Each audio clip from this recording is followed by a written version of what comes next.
Paul, something amazing just happened. We went to the YouTube channel. What did it say when we went to the YouTube channel? What did we see there? 1000. 4 digits. We did it. We did it. We can stop now? We're done. There's no point continuing. We're done. Now we can just post shorts, sit back and enjoy our $3.50 per month. And man, them water sandwiches just turned into filet mignon, yo. Very exciting. Yeah. We already got a funny comment. Mr. Popo said, "Be right back. Gonna go play the real intro." We know what he means. The old one, the awesome intro that are look, you know, again, we can't make everything perfect, right? Like we can't continue to steal the Rocky theme or from U2 or all the other people we're stealing from. I'm curious how long Jeff's going to keep his mic muted without realizing it, though, because I feel like that's like in the. I mean, in terms of the technological, I didn't just reach for my laptop right there. In terms of the technological issues we usually have, that's a pretty low key one. But last week it was me, so yeah, I was enjoying that. And credit on that intro to the message board poster on the InsideMarylandSports.com message board. X-Ray Hippopotamus. He wants to remain anonymous, so I'm not going to say his real name. Which is an excellent screen name, to be fair. Yeah, it's great. And a lot of X-Ray Hip-related screen names. Like his ratio of how legendary he was as a player to screen names is very high. It's got to be the highest. Probably, yeah. Yeah, there's some Boom Osby stuff, which is pretty good. But yeah, that's the best one, I think. I think that hits like the median age of kind of where most of us are at who listen to this kind of thing. Yeah, one time we need to do a list of the 10 most like esoteric, random screen names. Like I know there's a Mario Lucas for 3. Yeah. Love Mario Lucas. Solid. Matt Rado fan. There we go. Digging deep. That's like I was saying before the show. I've got it's really pathetic how encyclopedic my knowledge of internet posters and their personalities and screen names is. But, it's your job, man. I mean, this is your livelihood. I mean, who are the most memorable walk-ons of all time? Speaking of Matt Rado, Earl Badu. Earl Badu is up there. In peace, right? Oh yeah. Forgot about that. Was Kovarik a walk-on? No, he was scholarship guy. It's crazy how much more walk-ons in football, like basketball. It's hard to. Calvin McCall walked on it first, right? Because he was on a football scholarship, and eventually, I think, got a basketball scholarship because he left the team. Yeah, I remember I was listening to our Ralph interview a couple nights ago, and he mentioned that. Oh, sorry. Go ahead. Varun Ram, NCAA tournament defensive stopper. Varun Ram. No, who's the guy? Why can't I think of his name? The hilarious guy who had the podcast and did all the funny stuff like 2 years ago. Oh, Andrew. Andrew Terrell. He didn't really play. Yeah. Yes. He didn't really play though. This is what I couldn't remember his name. Right? Maryland walk-on history. Is that what everybody's? Yeah, well, we're obviously, everybody's on the edge of their seat about that. Well, three white dudes on a podcast to start naming guys. I mean, that's like just the most meta thing possible, really. Like, let's name some more dudes. The show is going to get better right now. The show is like baseball. Hey, let's talk about Joe Orsulak or Tom Henke. We have a chock full show. We've got many guests today, 2 sort of separate segments. One of them is going to be, along with Walt, our 2 favorite guests in the history of the show. Chris Knoche, he's the color analyst for the Terrapins Radio Network, and he brings it every single time. He's got some good takes. He's not afraid to give some opinions. He's obviously got the knowledge, and he's an amazing public speaker. He's all the perfect things that you'd want. And he's also funny and a great guy. Even when we meet, when we're talking to him off the air at the games or what have you, and he's just an awesome guy. So we have him he'll be coming on around 8:15. And in just about 10 minutes, we have 3 guests from the athletic department, which is going to be interesting.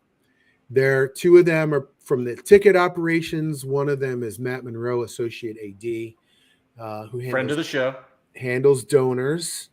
So we're going to get into some interesting questions with those guys too. Hey, by the way, let's start now. If you guys have ticket related, parking related, like stuff that matters to you, Terrapin Club donation, all that. Does it matter to you and your experience in Maryland? Put those questions in the chat right now, and we will ask them because we've got some things we need to talk about. But we want to know from you guys what you've got and what you're interested in because you don't get this direct access very often. So let's take advantage of that. So someone brought up John Boyle, class of 76, as a walk-on. Never heard of him. I'm sure most people haven't, by the way. Pretty sure my dad graduated high school in 1976. I don't know what was going on back then. Yeah. And then then was great. We got a funny comment from Rob saying, so Derek is the first on-show commitment tonight, right? And the funny part about that is how many times have I texted Jeff, get him – let's have him commit live on the air. Well, and y'all need to put up with Jeff looking down at his phone every 5 seconds tonight and possibly next week, depending on what his commitment time frame is.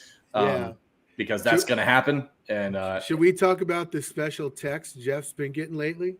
Yeah, I don't know. Jeff, you want to drop something? I don't know. We need to say we got several guys going on shortly, but we will get to Derek Queen. That we're not gonna. I swear to God, we will get there. But there's a lot going on. Football bye week was nice, though. I will say because everybody's like, there were some guys hung out all day, hung out with my wife, sat out on the deck and watched TV. It was so weird for me because it's like extended because I write for like 4 hours afterwards. It was pretty nice. I'm not gonna lie. Yeah, I mean there were some guys on the Inside MarylandSports.com message boards, being like, "Oh, you're gonna talk about football tonight?" And I was like, "I don't know. I might talk about how great my Saturday was, not having to worry about anything."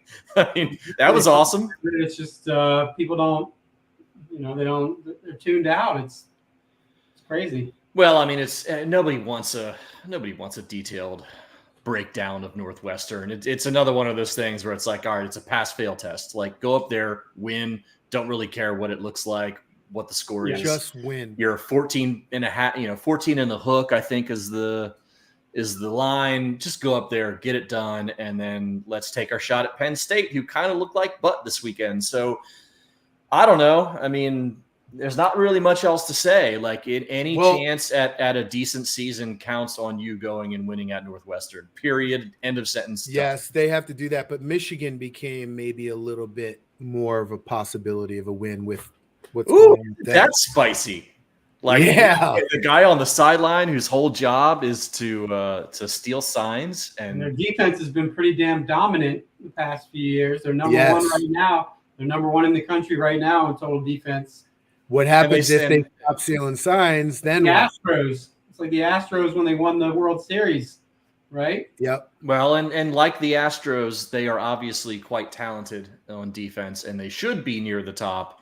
But when you start adding in the fact they might be stealing signs and have a whole system for it, there's this news about how this guy apparently had gone to other program stadiums and randomly decided to get tickets there, to watch the games and steal signs. Apparently, he's got his little cheat sheet on the standing next to Harbaugh with the headset. So there's a lot going on there that's very interesting. And like I said, we'll see how it all works out. But if you haven't paid any attention to that story, it's certainly fascinating.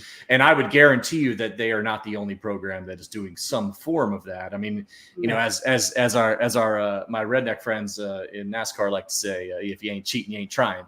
You know what I mean? So I think there's a line that can't be crossed, and I'm sure we'll see where all that goes. But it's also the NCAA, so a strongly worded letter from the principal might be enough to get them to just be like, oh, I don't know, we're not going to mess with Michigan because that's one of our big tickets. So we'll see. Harbaugh already got dinged once this year for recruiting violations. Yeah. It'll be interesting. It'll be interesting just to see how it works out. Because seems like he's going to be gone after this year with all this stuff. That's a lot to. We've said that every offseason. The breaking point of leaving like 6 different times. You add these two. This has got it. It has to end. I feel like every January, something, you know. Every January we have the same conversation about Harbaugh's going to leave for the pros. This year has more scandal involved, though. It does feel like maybe a Pete Carroll scenario where eventually it's just like you're the frog in the boiling water and it's getting a little too hot. Maybe it's time to skedaddle before anything really comes down. But I don't know. Who knows? A reminder, in just a couple of minutes, we're going to have 3 members of the athletic department with us. Ticket sales, NIL, maybe we can get into, donors, all that kind of stuff.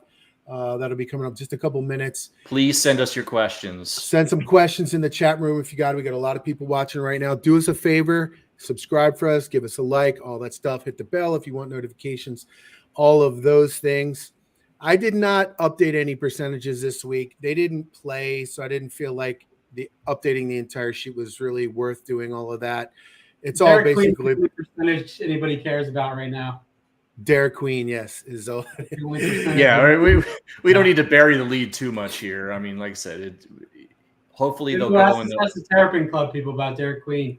See if they have any hot scoops for him. That's right. Yeah, they'll give us the news from Xfinity. I'm sure. But I mean, really, the thing with football, like, hopefully we'll come back next week. It'll be nice if they can go get that win, get bowl eligible. 6-2, Penn State at home. They're doing the gold out. Everybody's supposed to wear gold clothing. If you got it, if you don't, go and buy some. The stuff looks great, frankly. Well, it's going to look like an LSU game, that stadium. Then it's going to look really weird. There's going to be a lot of gold and a lot of white. or I don't know. They usually wear white, I think, when they travel, but I don't know. I haven't. I try not to think too much about those people. Just win one of those two. Just find a way to beat Penn State or Michigan. That's certainly done.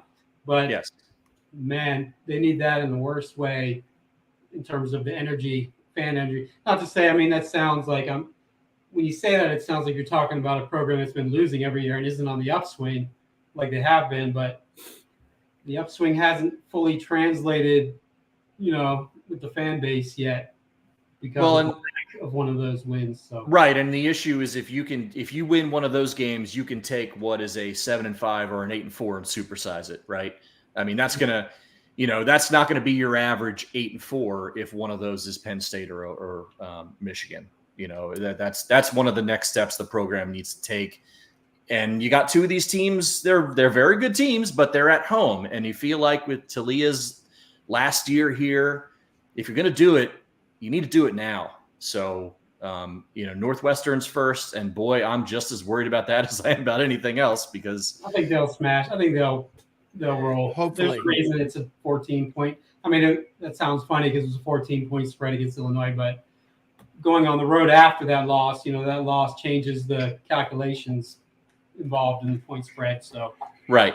And Northwestern's a funky team. They seem to play teams really well in the first half and then fade. So, you really want to try and get on them early and not let them get any confidence and kind of go from there. So now we're going to welcome to the show 3 members of the athletic department. We have with us. It's getting crowded in here. The assistant AD for ticket operations, Mark Cormack, general manager for ticket sales, and Matt Monroe, associate AD in charge of donor experience and development operations. Thank you guys for joining us. Welcome. Thanks, guys. Glad to be here. Hi, guys. Yeah, this is like the Brady Bunch. I know we're testing the limits of our system here. This is the first time we've had this many people on the. I personally don't understand how you guys can work under Matt Monroe. He's just a slave driver. Terrible to work with. Really, just the worst. Marie and I have worked together for the last 15 years, but now she's in charge of her own shop. So I see. Finally got out from under the puppet master. I see. I like it. So we have all of you guys here from the ticket operations, from the athletic department, and I'm just going to start off with the big elephant in the room, the thing that everybody talks about every week when the football games happen. The attendance is not where I want. Every Saturday we see these other stadiums around the country full of fans, sometimes over 100,000, and Maryland struggles with it. What can we do as a group, you guys and us and everybody else? What can we do to improve that? What's going on there? Any of you guys? Okay. Well, I think, you definitely touch on an important thing. I think we're making progress and we're going to continue to go we're going in the right direction. So I just actively reach out to our fans, just come on over. We've got some great promotions going on and some, opportunities to get in the stands. So are you guys seeing but it seems like there is an increase last year and then this year with the team doing better. Is that accurate? It definitely is. Yeah, I mean we're up about 20% season ticket holders in football and men's basketball from last year to this year. So Nice. Definitely upward trajectory, and we've got a lot of things cooking for both the last two games, the football season, and going into basketball and the future schedule. So we're real upbeat inside our office and looking forward to seeing a full stadium here for years to come, for sure. What's the ticket situation looking like for the Michigan and Penn State games? They're going in the right direction. Our goal is to have sellouts.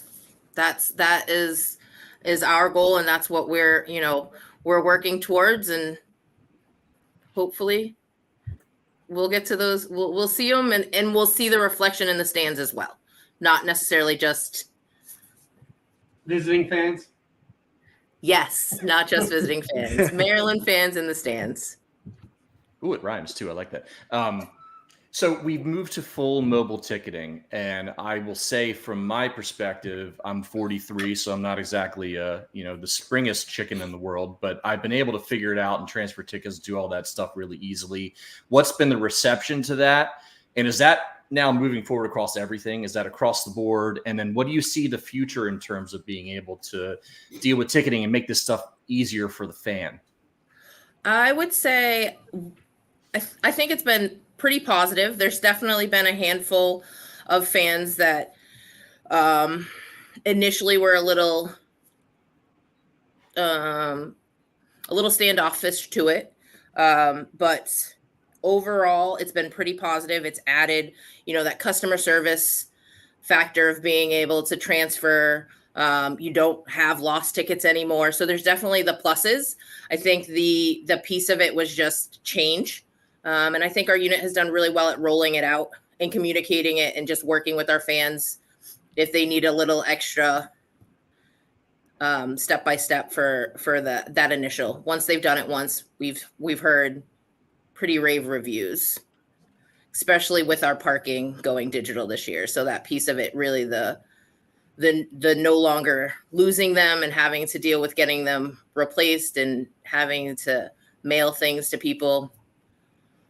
So I would say across the board, yes, we'll continue to work to improve it. We've had some new features this year for those that are just getting their men's basketball season tickets, where it's called an all-in-one feature, where you just have to download your tickets once instead of 17 or 18 times. So that has been very well received so far. Yes, that scared me to death. But once I got to the second game and they let me in, I figured out, okay, we're gonna be all right. So I was on the phone with somebody today, and they're like, "I thought I had to download all the games." I'm like, "No, you just hit download once, and it'll automatically appear for you." So pretty simple. It definitely noticed at the games, more vibrancy, just an excitement around everything. So, yeah, definitely feel things moving in that right direction. Matt, you are associate AD in charge of donor experience, develop operations. It sounds like, does that cross into the NIL world a little bit, because donors are now being asked to steal my question, Larry? I had that one all teed up. So how much does it overlap? And are there times when you say, hey, yeah, you could donate to the athletic department, or you could donate to the Turtle NIL? How does that working right now? Yeah, definitely. And it's a major priority for us. NIL, has become, the focal point of college athletics, certainly.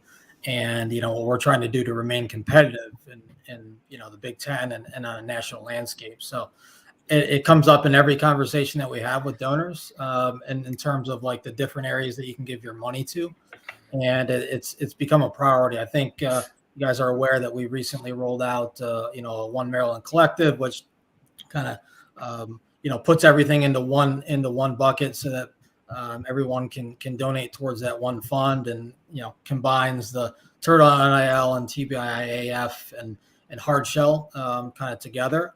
And there's different models in terms of where they can give their money. So if somebody wanted to give their money and just have a tax deductible donation, you could do that.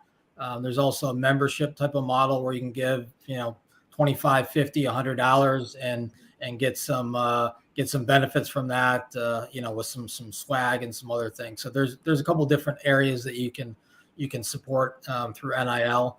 There's still, obviously changes throughout the country. Different states have different laws, and we're still trying to figure that piece out and how we do that on a daily basis. But definitely a major priority for us, and one of the things that, again, we talk to donors every day about as an additional way that you can support.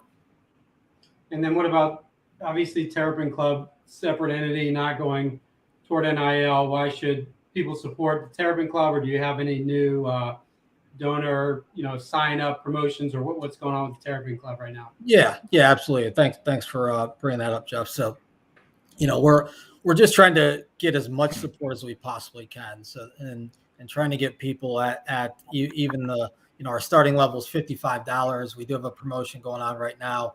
Kind of a monthly model of $5 a month. You sign up, you start getting benefits right away. That's going throughout the month of October for the next week. And what we're trying to do is make sure that people have a tremendous experience for the amount of money they're given. And that could be anywhere from the lowest level to the highest level. Making sure that they understand that their dollars are going to support our overall student athlete experience, from the scholarships to nutrition to everything that they do on a daily basis. So also looking at, understanding that we're going to steward them in a way throughout the length of their time as a donor, understanding that we need to make sure that they're value for their donor and they understand where the money is going. We were up last year about 8% from the year before, coming off of, kind of a low point with COVID. We're looking at our goal is to grow that over 10%, so about a 20%, in a 2-year basis. So we're on track to do that. We haven't done a ton of soliciting so far because we really start ramping up with our end of the year giving. So we'll start doing that here towards the end of the calendar year. But we have that promotion going on right now. So any new donors that can go on for $5 a month, and again, start getting those benefits right away through our donor experience program, single game parking benefits, all that stuff that we provide, in addition to obviously the money going to support our student athletes. And the 8% growth when converted to Maryland fans is like 45% growth. Yeah, I mean, it's a slow crawl, but I think we put everything in place to try to get there. I think the backstage pass program that we have is pretty unique. There's only a few schools that the country that do it the way that we do it. And I think we probably have more experiences than any of the ones that I've seen or been a part of. So definitely excited about that, and the things that wait for us in the future as we throw this thing where between tickets and donations and drive it to we all know where it can go. Where do they go to sign up?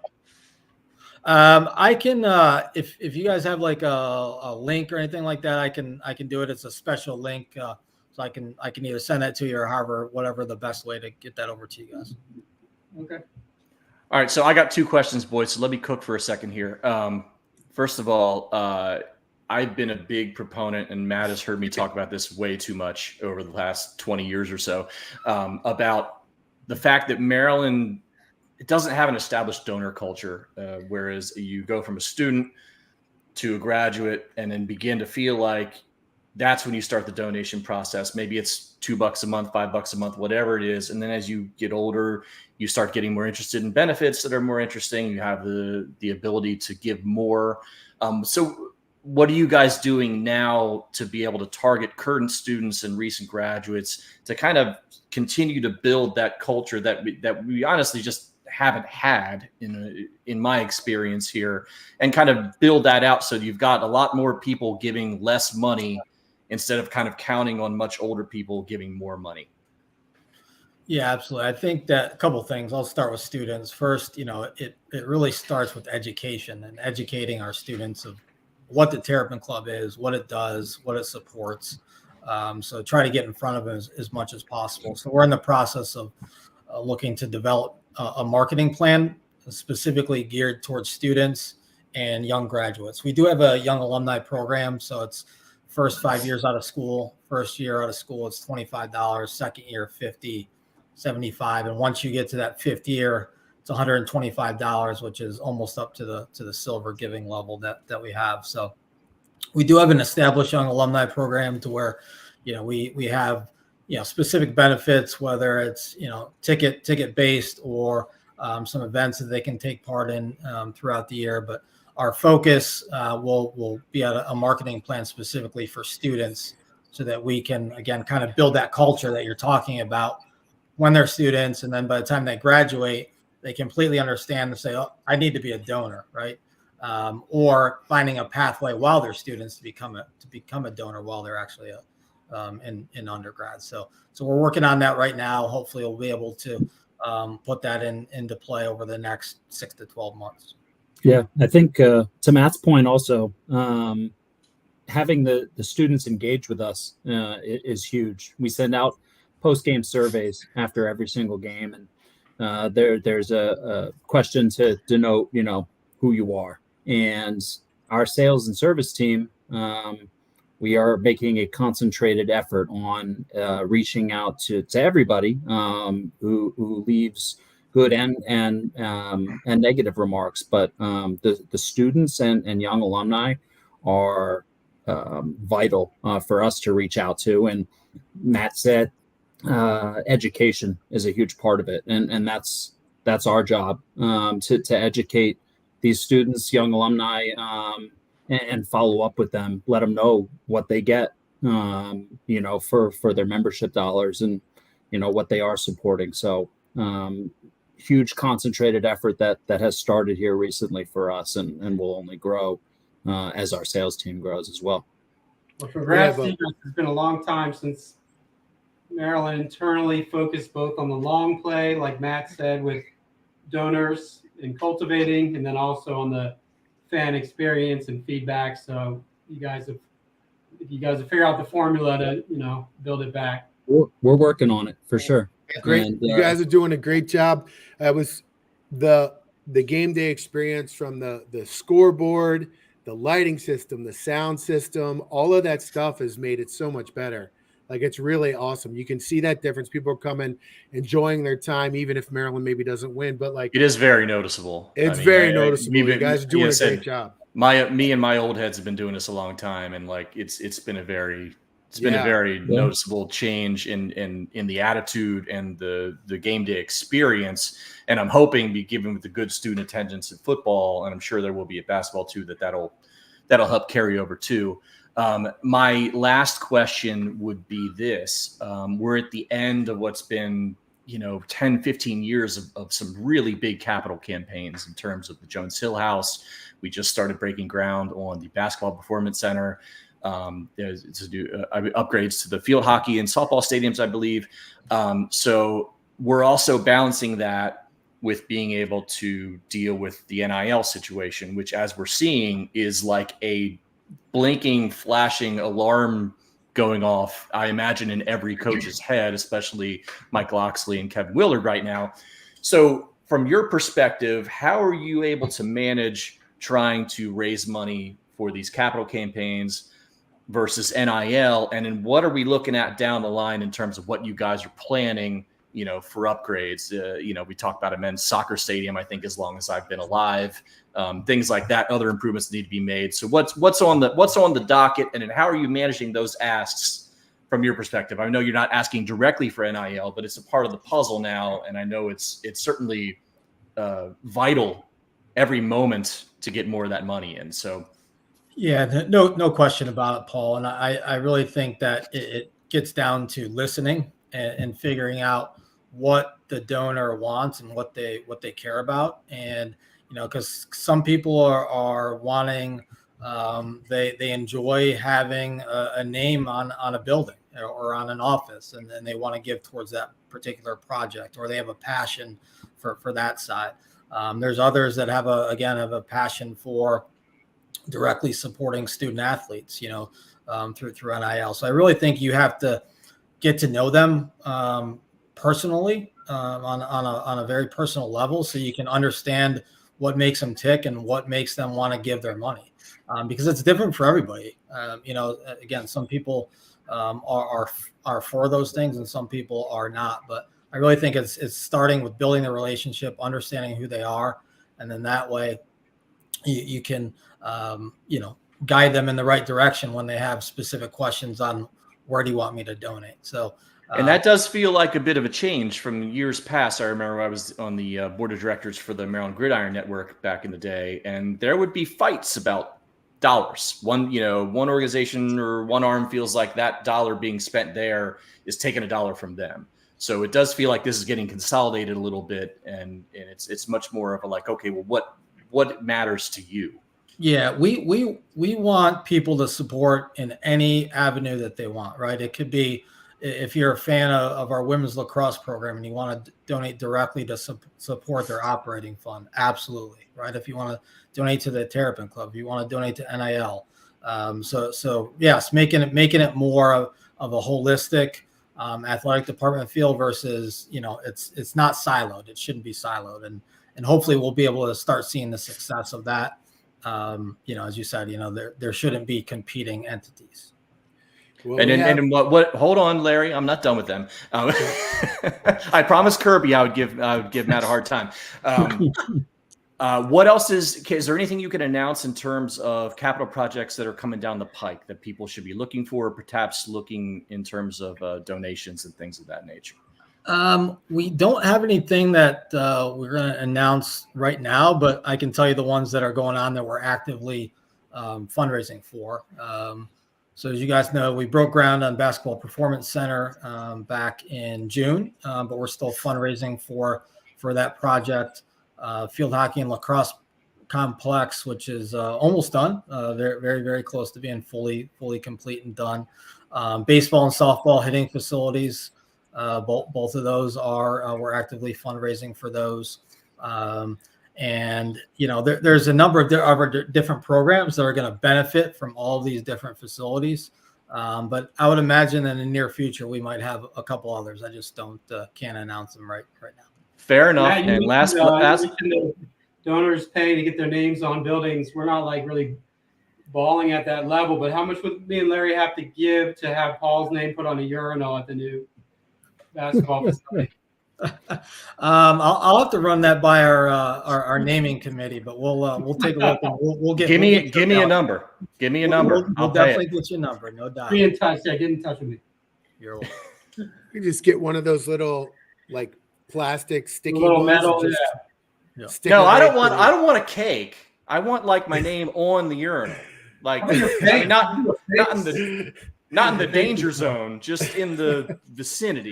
You know what I mean? We can think about customization, so we'll see if we can make that happen. Yeah, you're thinking about me when you're relieving yourself. We have a lot of people in the chat room. Just so you know, they're already giving lots of compliments about the game day experience and about, just so you guys know, a lot of positive feedback. And I'm sure there's going to be many more people listen to the podcast and everything after this live show. So expect more of that. We end every interview with fill in the blank. Normally we do 5. There's 3 of you, so I'm doing 2 each. We got 6 this week. I'm going to give you 6 rapid fire questions. You say the first thing that comes to your mind, and I'll say who it is. Marie, your favorite memory of Terp sports is? Ooh, my first national championship with men's soccer back in 2005. Nice. Mark, your favorite all-time Terp is? Boomer Esiason. Matt, like it. Your best project you've been a part of in the athletic department at Maryland was? I would say Jones Hill House. Okay, Marie, the best ticket-selling non-revenue sport is? Not getting me on that one. They're all great. Okay. You guys can take a guess. You'll be graded on this tomorrow. Mark, the next time the capacity at Maryland Stadium will change will be up or down? Ooh. Oh, I can't say. Do you know and you're not allowed to say, or you? We discuss a lot of things constantly internally. Ooh. Okay. Ooh, I like that kind of deflection. Very nice. Last one for Matt. The number of times you've called Sergey Brin and begged him for dollars is? I don't have his phone number, but I would probably call. We should probably get on that. Can you Google chat him or something? I don't know. Probably like Sergey at google.com. Yeah, what do the kids do these days? Yeah. I know it's being worked at a much higher level than where I'm at. So There are no higher levels than you, Matt Monroe. plenty. All right, guys. Well, thank you so much. We're all on your side, backing you guys. We love what you're doing. Let us know if there's any way we can help. Give us links, give us, phone numbers, whatever, what have you, emails, everything, any way we can help you guys. We're all, we're all loving what you guys are doing. And thank you very much for joining us. And thanks for the great job you're doing. Yeah, thank you guys. We Bring all your appreciate you guys having us to on. Michigan and Penn State. Yeah. Thanks for all you guys do to support and promote our program. It's fantastic. Absolutely. Thank you, guys. Get back to me on that number. Yeah, We will. yeah. And Mark, I want a private text on that stadium change. Yeah, you got it, Larry. All right. It'll be on background. It's fine. Yeah. We won't say tell anything. Matt, right? Promise. Wink, Yeah. wink. No, we don't tell Matt anything. Yeah. Thank you, guys. Thanks, All right, guys. Thanks, guys. Take care.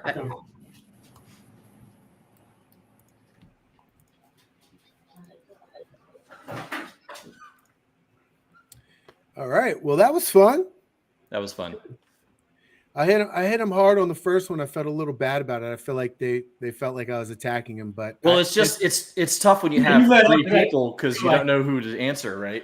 That's what everybody wants to know about. You wound up on that sucker though. You were like, and there's so many schools with so many more fans.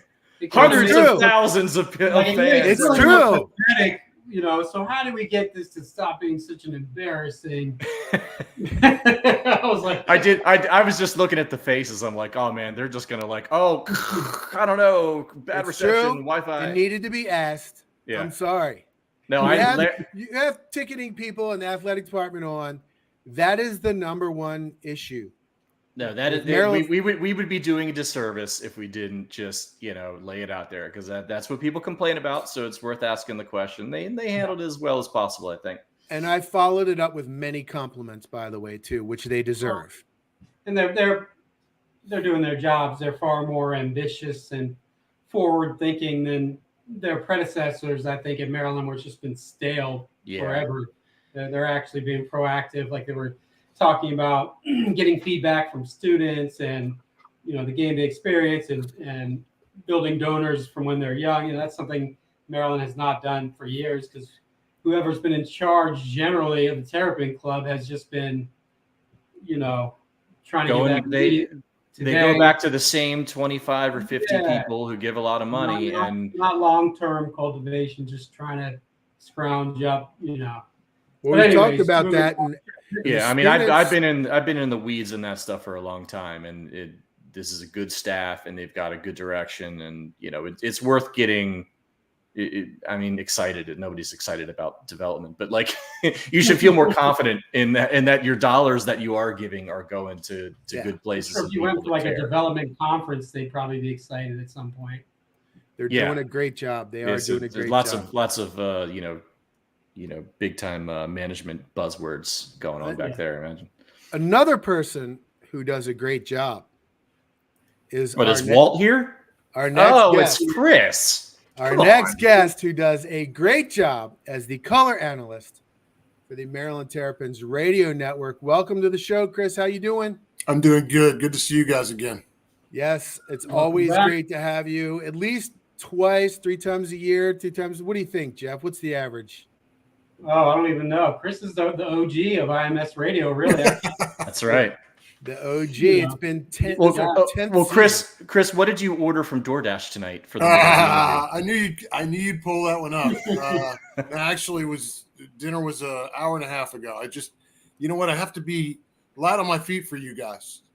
I like that. Let it digest. Get work yourself through the system. Ready to go. There you go. I like it. Paul loves bringing up the DoorDash. It was an iconic moment. It was brilliant. I have not been impressed by anybody else's performance on the show. It was either brilliant or it was a commentary on how important we are. Suter did the same thing, right? Suter, he was at the bar drinking margaritas. Like, it's very similar, right? Yeah. Oh, I think the margaritas would trump DoorDash in my book, but that's just me. It was just your ability to give the answer while getting the food and talking to the guy. Yeah, you were exchanging money. And that was impressive. That was good. Anything for you guys. Chris, how was your summer? Did you actually go to Italy with the team or no? No. Okay. Summer off season was good. I was telling Jeff I had some surgery right at the end of the season. I had a knee replaced in late. I guess it was late April, and so I was down for the count for a couple months. What's that? I said, you're that old? You know what? It's the miles. It's the miles. All the playing. You also. I still have collateral damage from standing and coaching all those years. Sometimes my back acts up, and it's just a sort of a function of being on your feet for 4 hours at a time. Moving, and it's all those things have added up, and here I am. But I feel great. It was a good move for me. And back to doing everything that I was doing, a couple of years ago. But that's all good. Summer was great. It went by really fast, though. And you obviously heard about the team in Italy over the summer. It was a very productive trip, and they looked very good, correct? That's what we're hearing from everybody. Yeah, I always kind of curious about the level of comp that you get over there, and you do it for way more reasons than the level of comp, to be quite honest with you. First of all, it's a great recruiting pitch, to be able to tell your kids you're going to Italy, you're going to Greece, you're going to Spain, whatever that is. And then, you in this day and age of the portal, there's just so little continuity that any opportunity that you have to sort of get these guys to gel a little bit. One of the things they took advantage of, and I got a chance to go see it, was when you go on a summer trip, you're allowed by NCAA rule 10 days of practice in advance of the trip. And so I was over there this summer watching them practice in advance of that. And man, those are invaluable to be able to have full scale practices in a situation like that. That's can't put a price tag on that. So there are a lot of reasons to do it. I think everything went really well. And obviously they smoked pretty much everybody they played. Chris, I feel like this team is being underrated nationally. I know that makes me sound like a homer maybe a little bit, but you got 2 of the top 10 players in the Big Ten according to the preseason vote. Dante Scott sounds like he had an amazing offseason.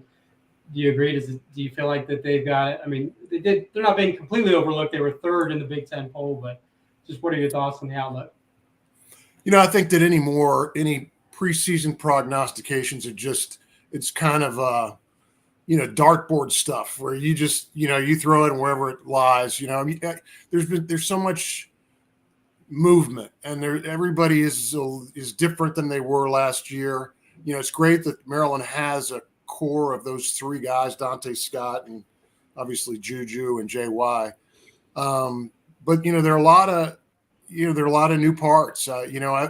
Ian Martinez is gone. I think he probably would have been a starter here this year. In spite, and I know you've got 2 good freshmen, and they're certainly going to get playing time. But so you miss a guy like that. You miss Hakeem Hart. I sat at practice yesterday with an NBA guy who had been to Villanova the day before, and I said, "How is Hakeem playing?" And he looked at me and said, "Well, Hakeem. He does a little bit of everything. He said he's like their sixth best player, but he's like a sixth starter for them. And then in the next breath, he was telling me what the Villanova players were making through NIL. And that is astounding what, the bank that they've got up there. And, their best player is making about $850, which is big time money. But so at any rate, they'll miss those guys. But back to your question, Jeff, I just think it's all a crapshoot. I think that right now you're just kind of guessing a little bit. I like where the Terps are. I love how hard they play. They do a lot of things really well. And I love the energy that the two freshmen bring. They're completely different players, and both provide something that the team was missing. Deshaun is just he's a turbo is what he is. He's just relentless. He's not the most skilled kid in the world, but he's got the greatest motor possible. The other kid, Jamie, just seems to think that every shot he takes is going in, and he's just fearless. He'll take a shot from anywhere, any kind of shot. He's a very gifted offensive player. So both those guys give them, elements that they really, really needed. And as a result, they're both going to play a lot of minutes. And that's why it's a little bit of a crapshoot too. You got two freshmen playing big time minutes in Power 5. And so that comes with it, some questions. So, Chris, I know last year going into the season, one of our big concerns was, you had a couple, right? The first was 3-point shooting. Where was that going to come from? And the second really was big man depth. It feels like they've solved one of those problems. If CSR can be a serviceable big guy, Geronimo can play kind of as a smaller 4, depending on situational stuff.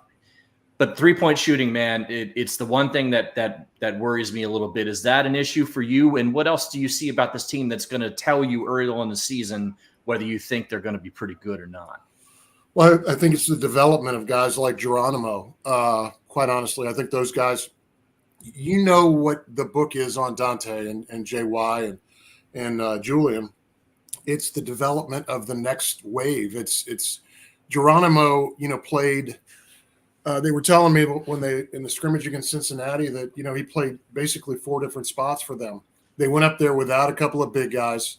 Geronimo had to play some 5 when Julian went out, and he was pretty serviceable. So you can't have enough guys like that. And of course, obviously, the more positions you're able to play, the harder it is to take you off the court. There's always a spot there for you somewhere. So the development of those guys, I would say 3-point shooting is one of the things that, that has to get better. I was watching practice yesterday. Dante Scott must have hit 10 in a row during the course of scrimmage, up and down, playing up and down. Jameer shooting the ball well. Like I said, the freshman, Deshaun is not a great shooter at this point in time, sort of wills the ball in, but I think they've got enough of that. I think they've got enough of everything. In terms of the big man depth, they've had some issues with injuries here this fall. Yesterday, Callum was out. He's got some kind of a hamstring tweak. It doesn't appear to be that serious.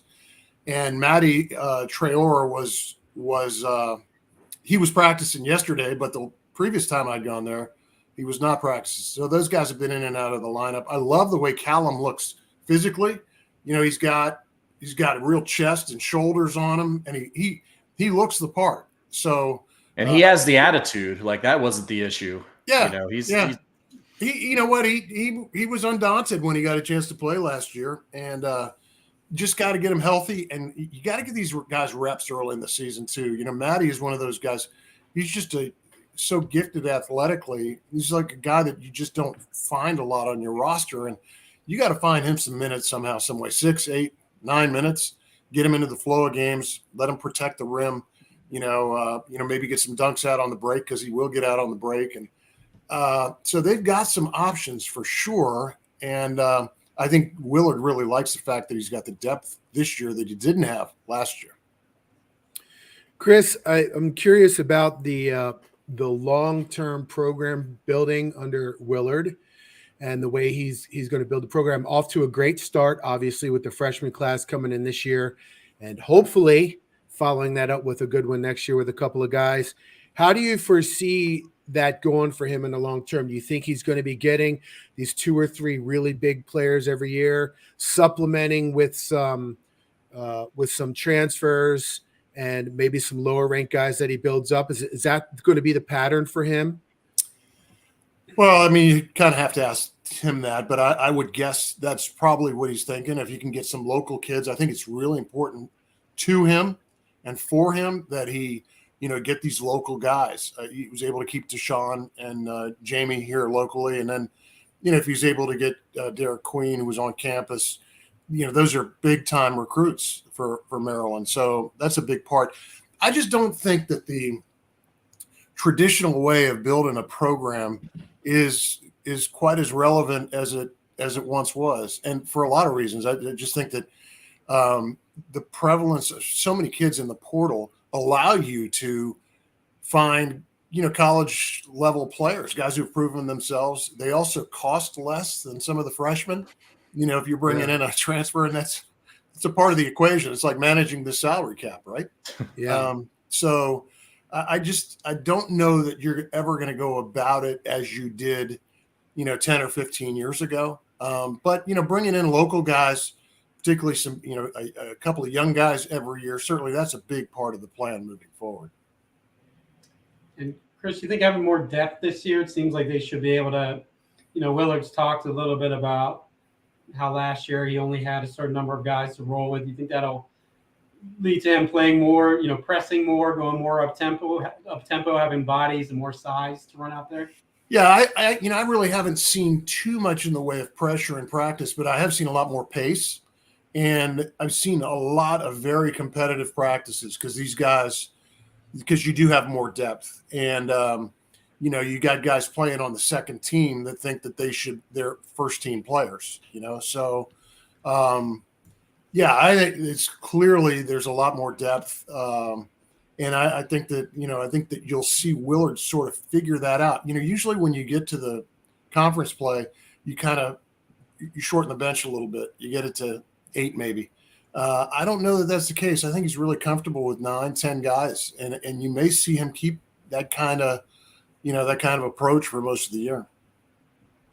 So, Chris, there's been a lot of talk about certain guys during the offseason. Everybody gets hyped up, right? Geronimo's the one guy that seems to get pulled up. You look at his stats, 4 points a game, a couple boards, not super great shooting stats. What are you seeing or hearing behind the scenes about him as a breakout player? And if there's another guy that maybe we're not talking enough about when you're kind of projecting how the season's going to look? No, I mean, Geronimo is one of those guys that because he does so much, he's always going to be a coach's dream, because he can fill in so many places. He's also just an absurd athlete, just crazy how easily he gets up. And he looks to me like, I swear to God, I'm not making this up. You guys, when you come to a game, he looks to me like if you put on 15, 20 pounds on him, he'd be an NFL tight end. He's got the lower body is unbelievably strong and just cut up. And, he's that way. I don't know that he's ever going to be, like a double guy. I don't see that. But what I see is a guy who helps you in a lot of different ways. They certainly have upped their athletic IQ, that athletic quotient from last year with Harris Smith and with Maddie and Geronimo. It's much more athletic top to bottom than it was last year. In terms of a breakout guy, I say both freshmen are candidates. They're in completely different ways. If you let Deshaun go to his left, he's going to dunk on you, and if you leave Kaiser open, he's just gonna fill it. So, those are guys, and I think it's easy, isn't it? Kind of easy. Those are the guys that most people pick as breakouts, the guys that we've never seen play in the uniform. Right. It's backup quarterback syndrome, right? Yeah, and which is a shame too, because one of the guys who's looked great, Julian Reese, he seems to get every rebound in practice, and now he's playing against real players. Last year he was getting every rebound in practice, but he's playing against a young Callum and he was just kicking everybody's ass, So now he's kicking everybody's ass and playing against quality guys. So, you sort of take that for granted. I've read Kevin, I've read Willard's praise of Julian, and he's gushes about the player he's become. And so you kind of take those guys for granted, unfortunately. We'll see. I don't see the hype, and the hype about Deshaun being a first round pick is sort of beyond me at this point in time. One, because he's never played had a minute in the uniform, but secondly, I just don't know that he's got the skill level just yet. But if he does, ends up being a first round pick, it will mean that he had a monster year and this team had a monster year along with it. So if it does end up happening, I would guess it's for a lot of good reasons for Maryland fans. Chris, you were talking about Villanova's NIL, and a sort of a little sadness overcame me when you said that, because Maryland doesn't have that. We got a good question in the chat about it too. What's the program ceiling at the current NIL level? Is Maryland's competing against these other schools? Is Maryland always going to be a second-class citizen in this regard? Are they going to be fighting an uphill battle, or is it going to be level playing field? Well, I don't think that Maryland will ever be in a situation. Well, I won't say never, but there are ways away from a situation like Villanova where you can pay 6 guys several $100,000 a year, but you can pony up for selective guys, and you can make it equitable. I think there are a lot of reasons beyond money. You just have to be competitive in that area, and then let some of the other trappings of the program take over the building, the conference, all that stuff. It certainly helps. It needs to get better. And Kevin Willard has spent untold hours beating the bushes. I've been at a bunch of the events, shaking hands, kissing babies, and, raising money. And he is brutally honest with people about, we need basically a fund, $5-6 million, a year for this to do it right. And he's out there. Now they're not getting that just yet, but you got to start somewhere. And he's a hell of a salesman. I mean, he is, he sort of oozes love for the program and, an urgency as well. And I think all those things will work for him long term. They've come a long way in a short period of time. It just has to get better. All right, Chris, I know you gotta go for another interview, but I wanted to ask real quick. Your Twitter handle is ex-coach Knoche. So you've been a head coach at a high level. Can you imagine coaching a program like Maryland in the portal era and managing a roster? Like what can you even imagine what that's like being Kevin Willard right now? I can't. And, it's funny. The further I get away from it, from the years that I coached, and so I hate to do the math on you guys, but I was thinking about this the other day. I went away to college to play in the fall of 1976. And it's as a result, since that time, I've been involved in some level of college basketball, even peripherally, for 47 years now, which is nuts to me. And yet this is a kind of an age and era that I don't even hardly recognize anymore. When I left coaching, one of the things that I really felt badly about is that I had started to not like the kids.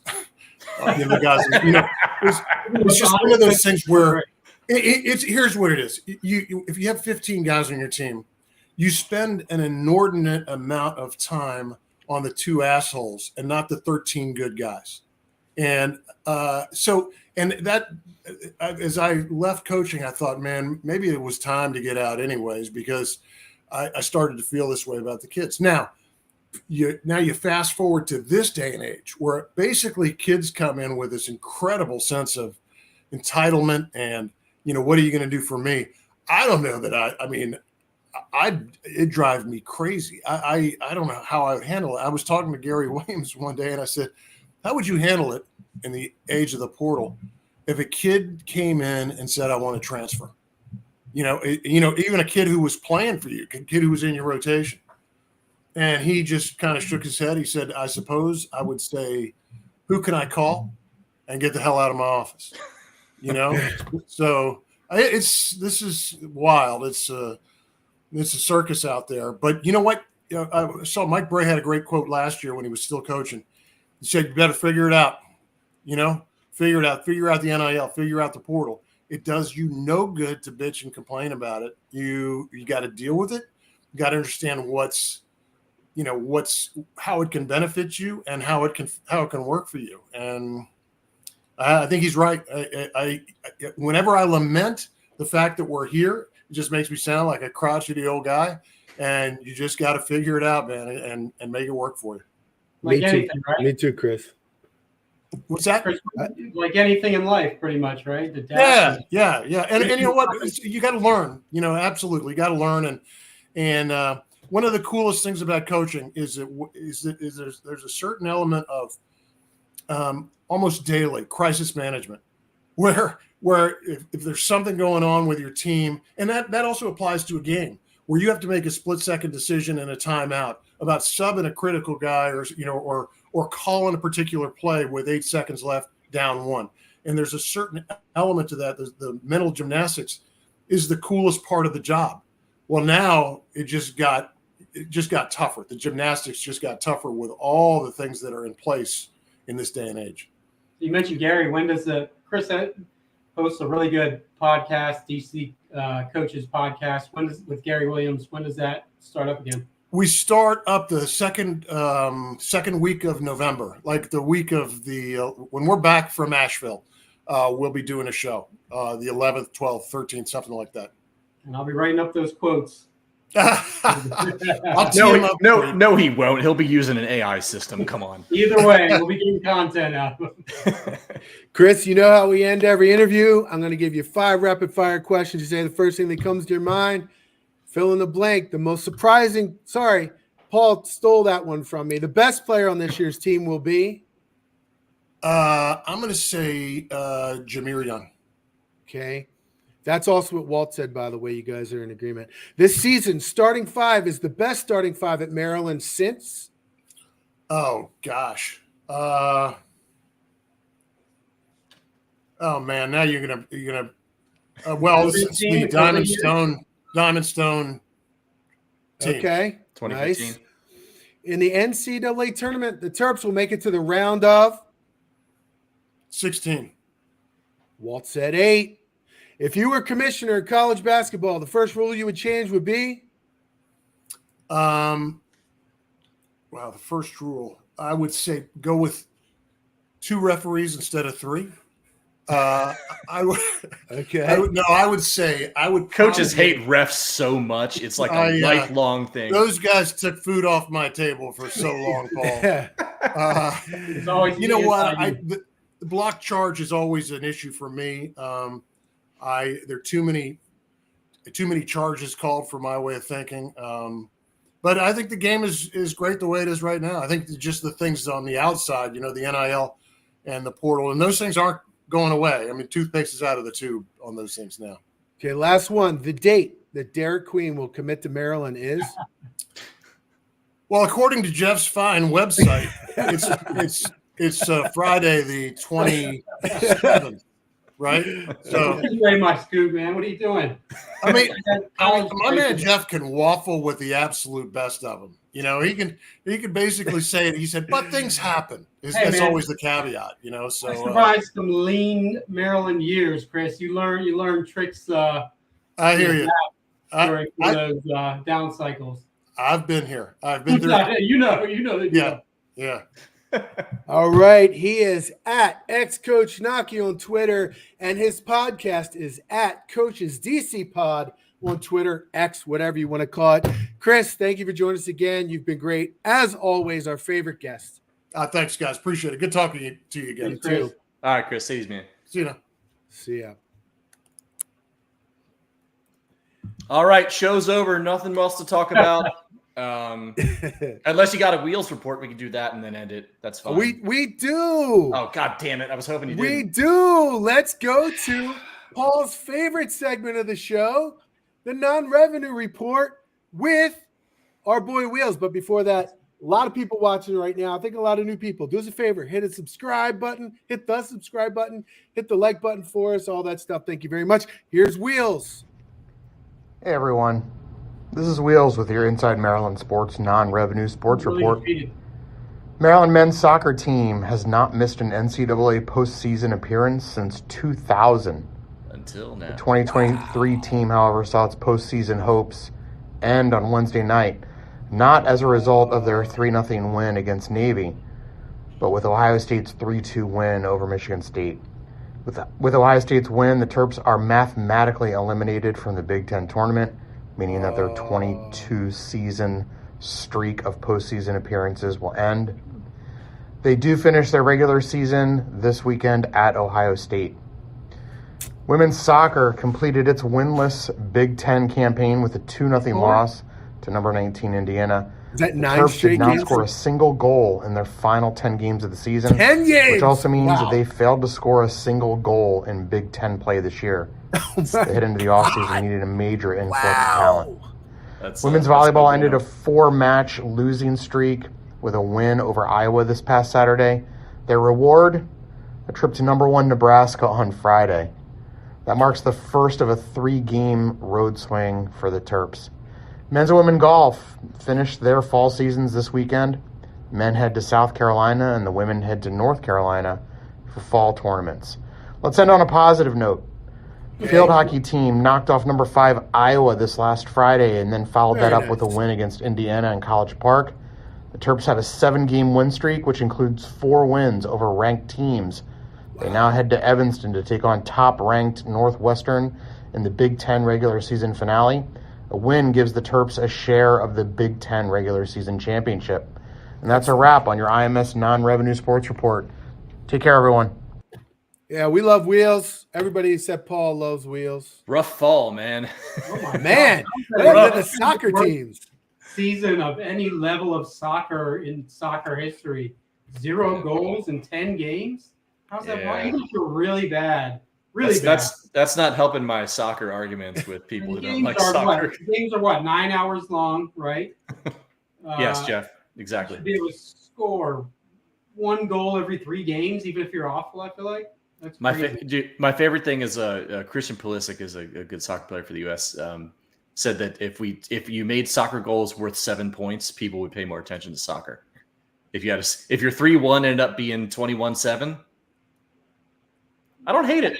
And if corner kicks were worth 3, like field goals, and then you'd have, yeah, I don't hate it. 27 to 17 games or something like that. Yeah. You got to do something to spice it up a little bit, right? Either way, that's unfathomable. I feel like that is so bad. It's not good. It's the most amazing statistic since that Ravens preseason winning streak, which is over. Yeah, thank God. Yeah, thanks to us. Yeah. Yeah. And now, the moment you've all been waiting for. Jeff, tell us about Derek Queen. Here we go. Oh, he's leaving. What about Derek Queen?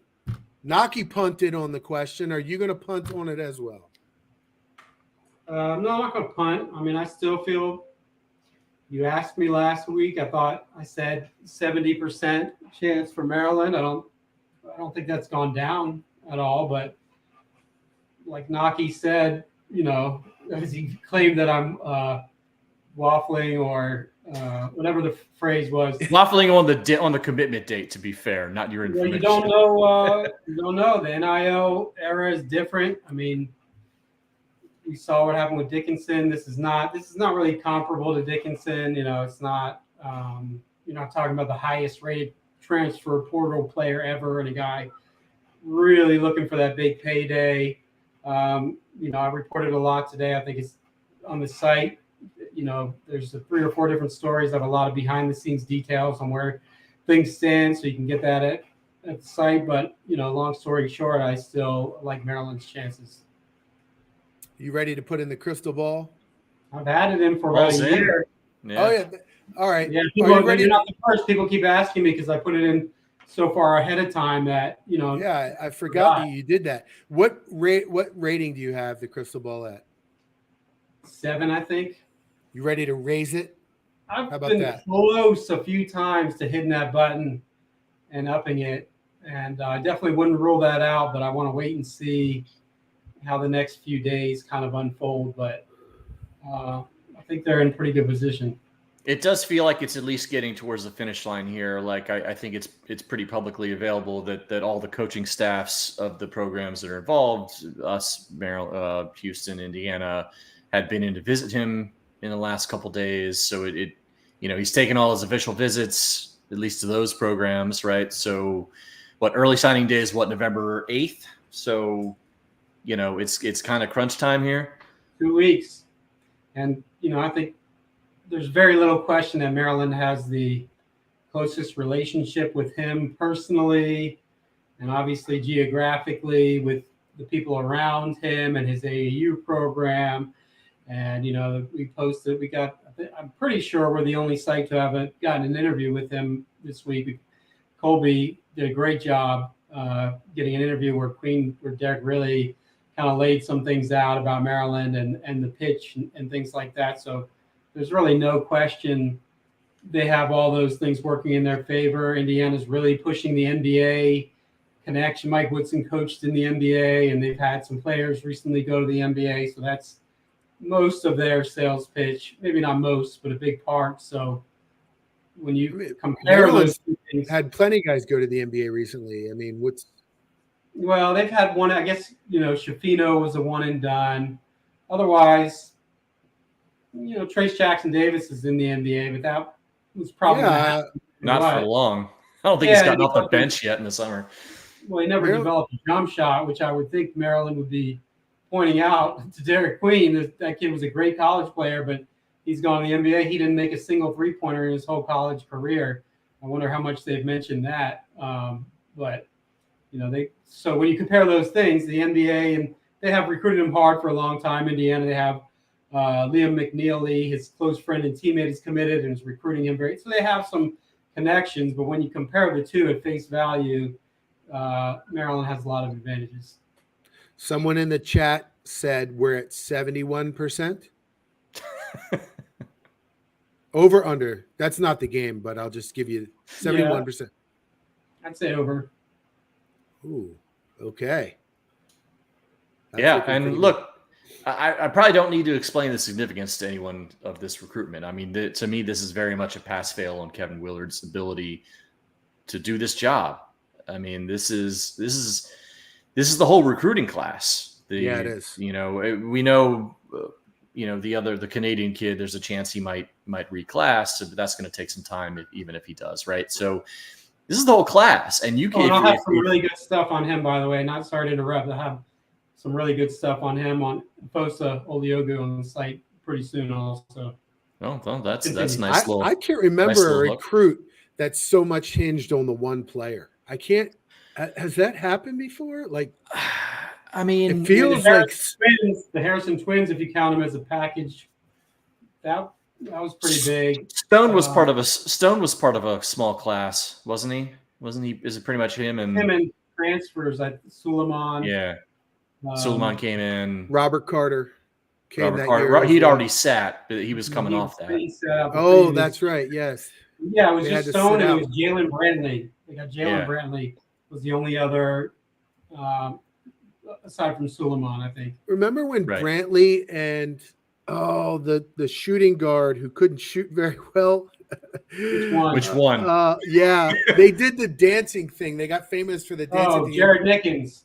Nickens and Brantley did they were on Ellen. And went on Ellen. Yeah. Remember that? Jeez, I don't know. That just rushed back in my huge phenomenon on video games, and then I think they filed a lawsuit trying to get some money out of it because of all these video games. They used the dance that they created and stuff, but I think it lost.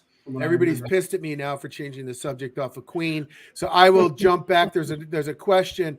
Is Houston definitely out then? Because you didn't mention them. You mentioned Maryland and Indiana.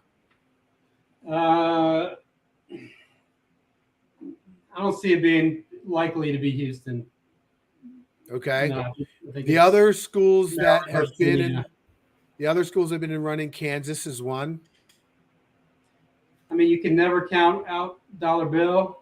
He moves behind the scenes and just, he walks in silence like lasagna.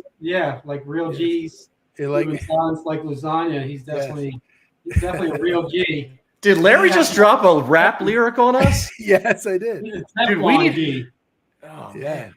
Nothing sticks to that guy. It's amazing. Kansas got the most inevitable, predictable slap on the wrist in history. But there's no buzz about Kansas. I mean, crazier things have happened because their NIL game is crazy, but they have a 5-star big man committed. And who's the fifth team? Was it Miami? Is that the fifth? No, LSU. Kentucky, LSU. He visited LSU like a month ago, so you have to, I guess, include them. I'm not hearing much about them. I would be beyond shocked if it was LSU. But see, coming down to Maryland, Indiana, probably. I think so. Okay. All right. Well, there you go. For all of you want your Derek Queen fix, there it was. And there's some questions about his playing style and what. Let's hold off on that. Let's get him on board. Get him in. Let's get him in. Let's get get everything signed and sealed and hope that that's the case, and then we'll start breaking down the kind of player we get. But I can tell you he's special. Certainly as a college prospect. For the NBA, it's a whole other issue.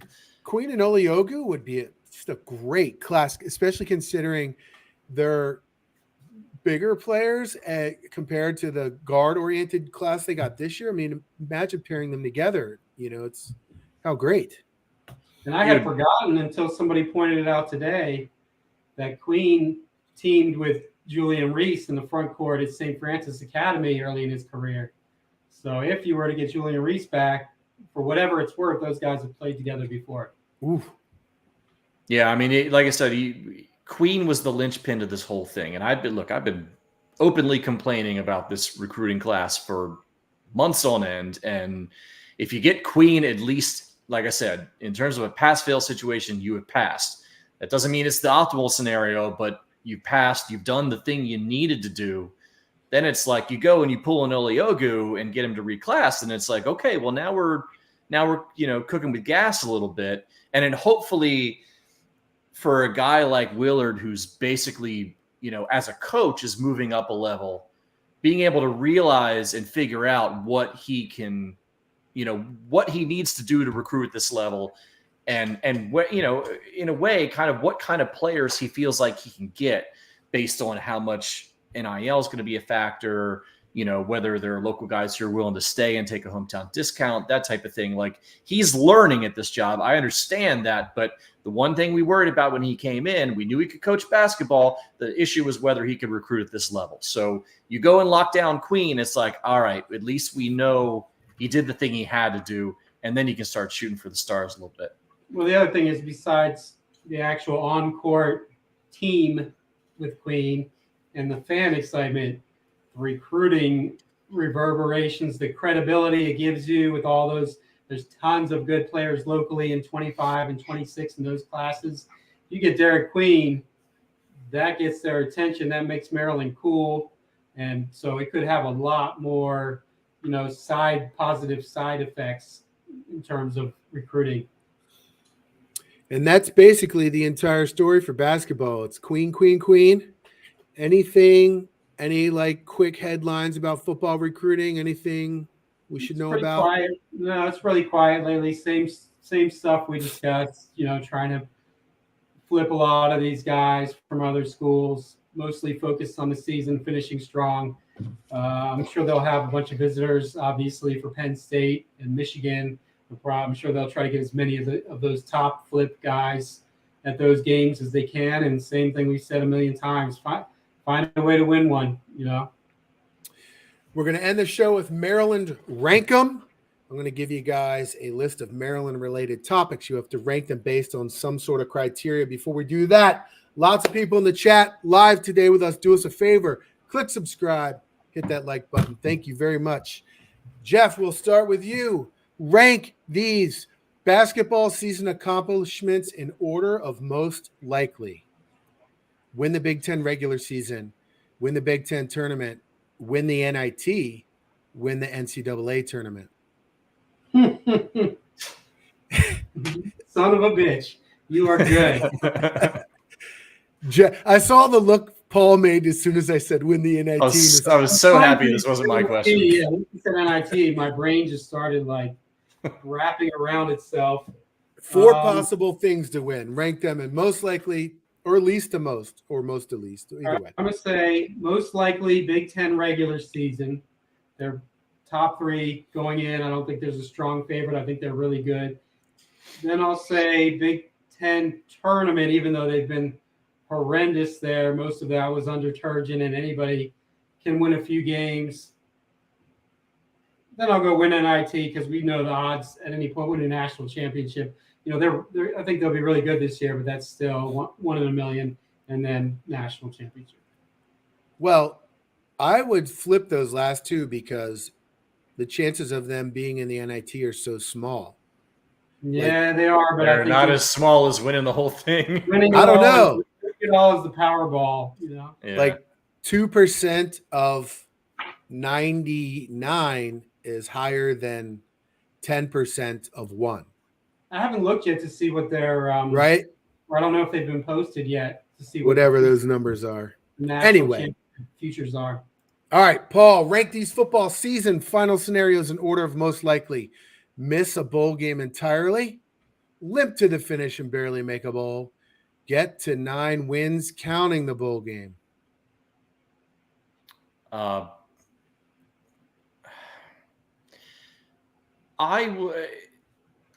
don't know. I'm still fairly optimistic. I think get to 9 with the bowl win, and then a small gap to limp throughout the season but get to a bowl, and then a much bigger gap to basically lose out.